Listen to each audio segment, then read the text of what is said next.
Well, that's a good question. I think a couple things I'd comment on that. One, I do think you're right. I think more cities now have in-house full-time legal counsel.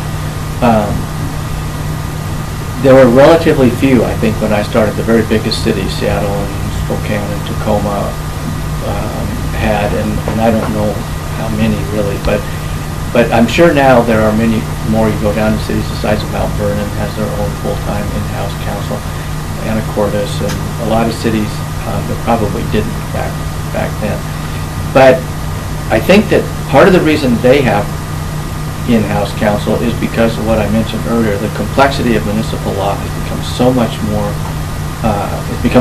complicated, and it's so much more complex than it was, that it's very difficult for somebody to deal with a larger city on a part-time basis and be able to manage it. But that means our services are even more in demand because the complexity, no one can have information on all the areas, land use, personnel.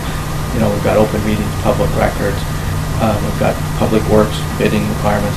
Nobody really can be an expert in all these areas, so while they may have more resources, the demands are much greater.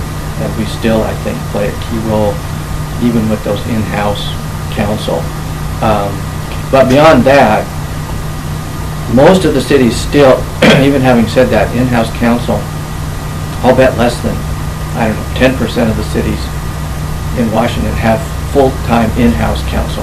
The majority of the cities, as you probably know, are under 5,000. I think 200 of the 281 cities or whatever are full-time in-house. So the majority still have part-time attorneys who are in private practice, and this may be a small part of what they do, and they're not experts in municipal law.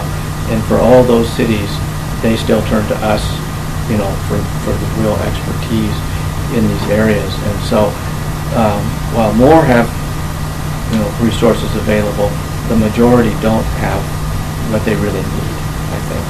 So I think that we are just as needed as we ever have been, maybe more so. And as you know, the financial climate that it changes all the time, but right now we're in a down cycle, and staff are less available, they have less resources to pay outside legal counsel. And in a time like this, our services become even more useful to the cities and to all the local governments that we serve.